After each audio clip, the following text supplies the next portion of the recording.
of our trio of male speakers, our ally, Raymond Povijua, I have had the privilege of working with twice, because our work wasn't quite done the first time, I guess. and as I worked in advocacy, so did he with our male counterparts. And I can say with the deepest sincerity, I could not have had a better, more passionate, more caring male on the other side working with offenders. So I want to introduce to you Raymond Povijua, our final speaker in our trio.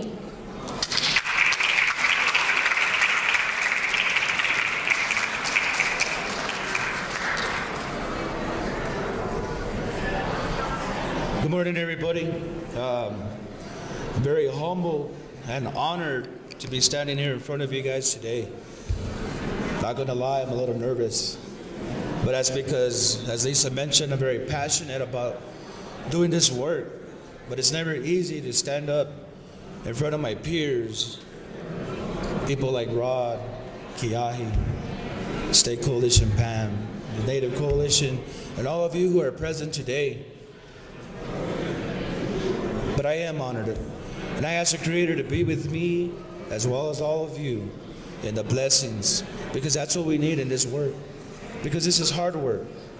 It's not easy to be able to take on these challenges that are present before us, not only in domestic violence and sexual assault, stalking, and what we work in, but in everything that we do and every day.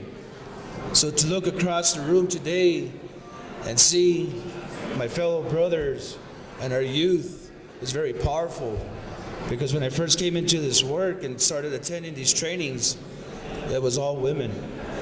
And it was hard for me because of my own personal story. Kiahi talked a little bit about being a warrior. Rod talked about community and our traditional ways. Well, as I was growing up, I didn't understand those words. I misinterpreted them, and I used them for my own will. I come from Okeo-Winge, formerly known as San Juan Pueblo. My background is 15 years of law enforcement. I did 11 years in my own community at San Juan Pueblo, and another 4 years in Tesuque Pueblo.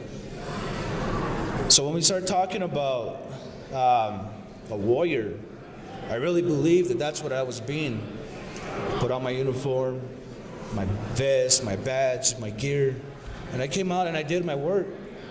And I made a lot of arrests of domestic violence offenders. Make my arrest, take them to jail. They went to court. I thought I was doing a great job, but I was washing my hands of what I was doing, thinking I had done a great job. But part of also what happened in this piece, though, is that I was only doing part of the work, because I myself wasn't whole. Because again, I didn't understand what a warrior truly was. I didn't understand what my position held in a standard, and I misinterpreted it. Along the way, I committed an offense of domestic violence upon my wife, and it took a long time for me to understand how this came to be. But it's because I didn't understand, and I was misinterpreted, and part of it was just an identity piece. I was running away from who I really was, and I was hiding behind my shield, thinking that I was doing the work, doing a great thing, and I was. But it wasn't until I became a part of the program and coming to meet people like Rod and Lisa and programs who are out here and in this piece of working with the batterers offenders groups. It was there where I found my true identity, when I started understanding what honor was and integrity, to be responsible, to be accountable, and what it meant in a standard and what is put in place in a position of authority. So along the way, I started talking about law enforcement offenses, started meeting with individuals, and started becoming an advocate, a voice. And I thought, again, I was doing a good job. But it wasn't until I sat and I talked to some women, and I was going to go do a presentation. And I asked, what message would you have me give? Because I was taught our women are experts. And this stuck with me the most. And they said, never forget what that story would be like if she was sitting here in the same room with you. And that really hit me to my heart, because it does change the impact of how we present ourselves. As a warrior, I thought I needed to be tough and strong and to fight and to do other things, but I didn't understand that a warrior means something more than just that. It was about being able to walk with integrity, to be able to show that love, to have that peace, like Kiai said, of holding that baby close, to embrace my feelings and myself in ways that I was not raised to do so. I was raised to be opposite. I was raised to be that stoic, hard individual, to be tough, to not take nothing from nobody, to be something more. And I was taught wrong. Social media was talked about now. We glamorize sexualism, misogyny, violence, and so much more, and it's become a norm, and it's not right. We need to find the courage, not only as men, but as a people, to be able to take on this stand, to end this illness, as Rod was talking about. We come from northern New Mexico, where the communities are intertwined really close. There is no separation. And that's how we are as a people. Just because we come from different backgrounds doesn't mean that we're individual. We are all connected, both as a physical and a spiritual beings. And that's who we are. And when we can work from the heart, that's the place that makes the difference. I have many messages to share, many stories, but I don't have the time to do so today. But I want you guys to take an honest look at yourselves and look around, and to be able to say and to ask questions. And Rod mentioned this. We need to be held accountable. But we as men, we need to hold each other accountable that much more too, because it's not happening. Something along the way that came across is a quote, which was, aspire to inspire before you expire. And that is very powerful, because now that puts it on me, that if I can take my stories and the changes of being able to be where I was once to where I've come now, and I talk about spreading my eagle wings and flying and touching the Creator's hands, that's how I feel when I can do this work and really see change, when you can work with somebody as an individual or as a family, and you can see the change that takes place. And sometimes that's just being present, to be able to listen, because before I never did.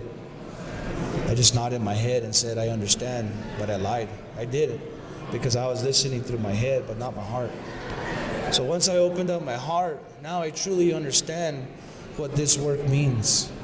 And it's not easy. It's not an overnight change, as Rod was talking about. It takes time.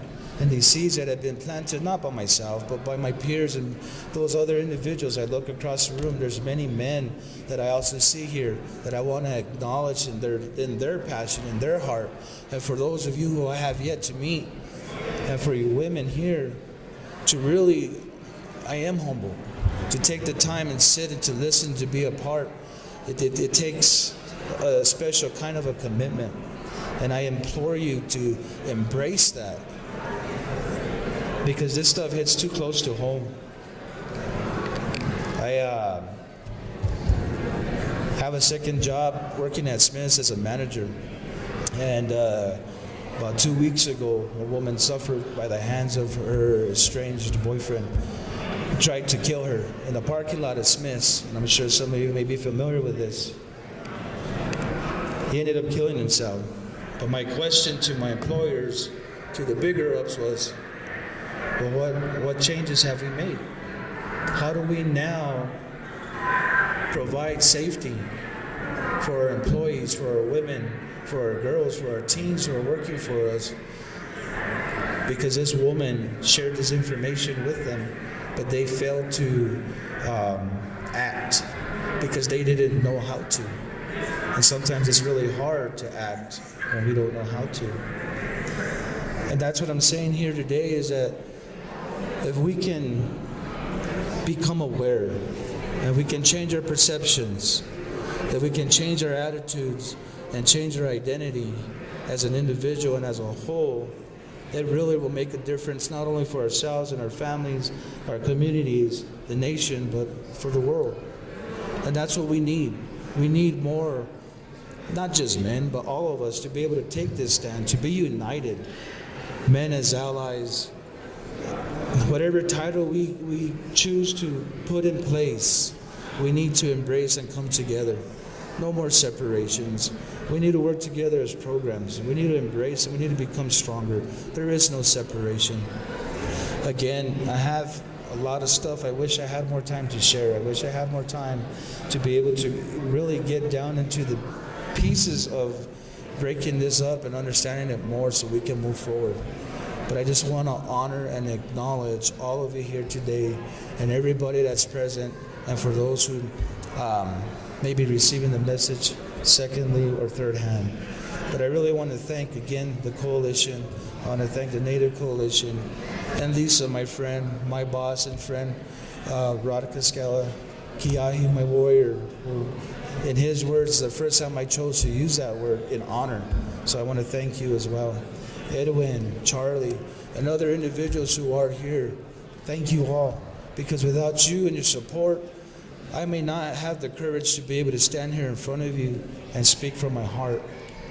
So thank you for that, and thank you for your work, and thank you for being able to create something and move it forward, to really make change in a positive way. Thank you guys, and I wish you guys all the best. Thank you.